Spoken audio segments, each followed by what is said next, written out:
70% of consulting candidates fail their market sizing questions, and it's because of one critical mistake.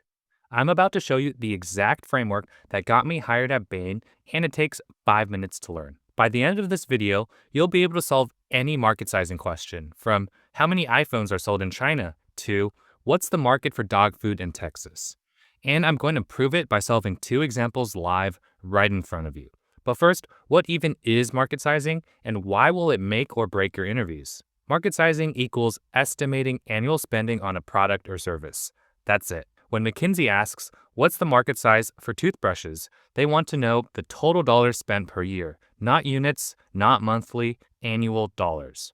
Why do they care? Because every business decision depends on market size. Should Apple launch a new product? Should Walmart enter a new city? Every business strategy starts with this question. Here's what's wild. Interviewers don't care if you're within 20% of the right answer. They're testing if you can think like a consultant, break down complexity, make smart assumptions, and communicate clearly under pressure.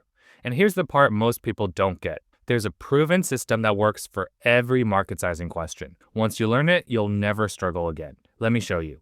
This is the exact 5-step system I used in my Bain interviews, and I've taught it to over 3,000 students. It works. Step 1. Ask clarifying questions. Never start calculating immediately. That's what clueless beginners do. You need to say something like, are we calculating market size for just the US or globally? Are we including all types of toothbrushes or just manual ones? This shows you think before you act, exactly what consultants do. Step 2. Choose your approach. You have 2 options. Top down means you start with the US population and narrow it down. Bottom up means you start with one person and scale it up. Pick whichever feels easier. Both work perfectly fine. For our toothbrush example, let's go top down. Step 3. Calculate with round numbers. This is where 70% of candidates shoot themselves in the foot. Don't try to multiply 311 million times 43.7% times 2.3. Don't be that person. If you have to do this math, use 300 million times 40% times 2. It's slightly less precise, but you'll make way fewer mistakes. Let me show you exactly how to solve the toothbrush market sizing question. Let's say we are calculating the market size of manual toothbrushes in the United States. The US population is 320 million people. If 90% of people brush their teeth, that's 288 million people. If 75% use manual toothbrushes instead of electric, that's about 216 million people. If the average person uses 10 toothbrushes per year, that's roughly 1 per month, we get 2.16 billion toothbrushes sold annually.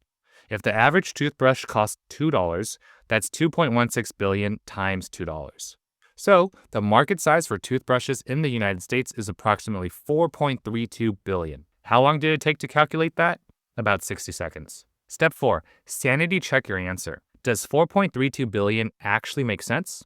Well, 216 million people using manual toothbrushes represents about 2/3 of Americans. That checks out. 10 toothbrushes per year is approximately 1 per month. That seems right. $2 average price seems reasonable. Now, if you had calculated 430 billion, you'd immediately know something's wrong. That's bigger than the valuation of most companies. That makes no sense. Step 5. Discuss implications. This separates good candidates from great candidates. Don't just give a number and stop talking. Say something like, so we're looking at a $4.32 billion market, which is substantial. To decide if we should enter this market, I'd still want to know the growth rate, the profit margins, and how competitive the space is.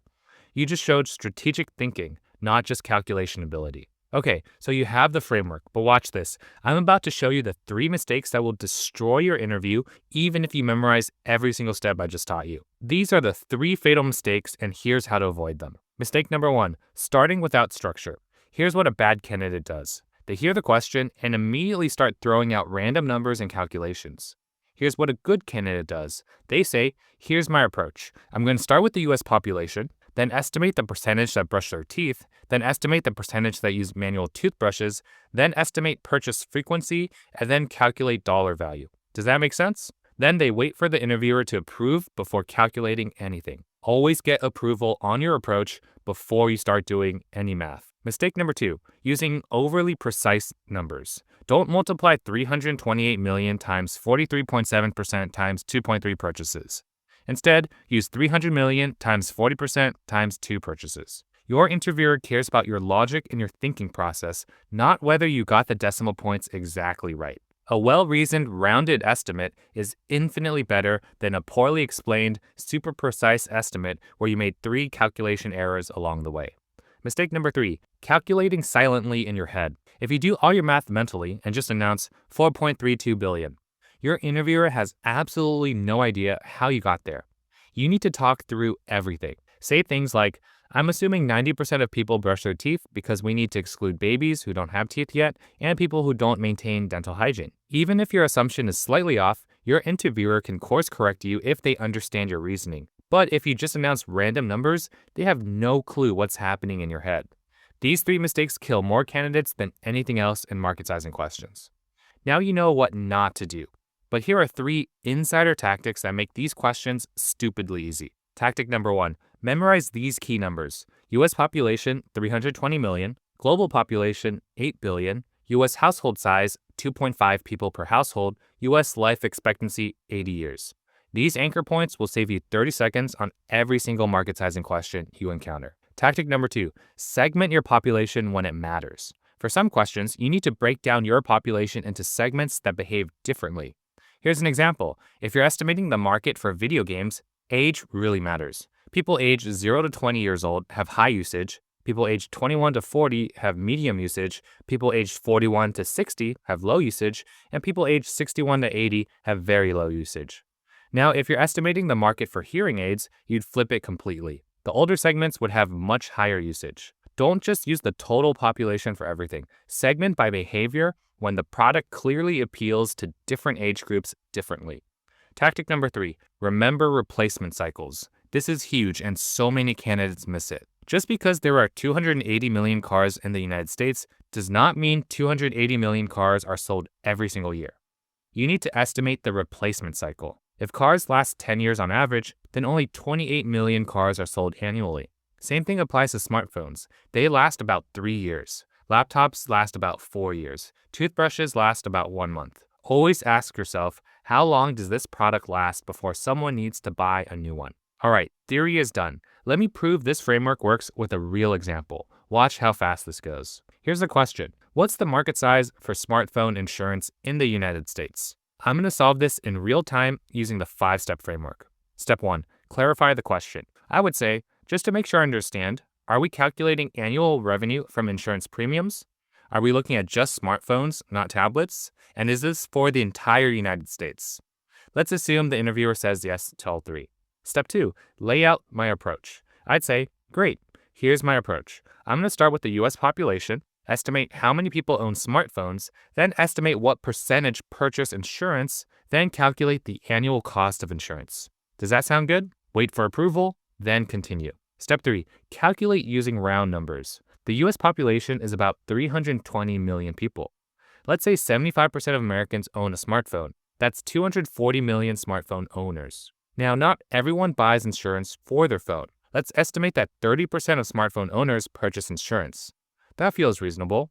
Some people are risk-averse and want protection, but many people skip insurance to save money. So, 240 million times 30% equals 72 million people with smartphone insurance.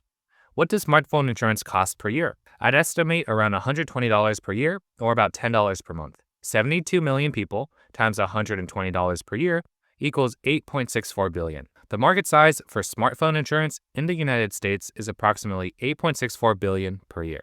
Step 4, sanity check. Does this make sense? We estimated 72 million Americans have smartphone insurance. That's about 30% of all smartphone owners. That seems reasonable. Not everyone gets insurance, but a decent chunk of people do.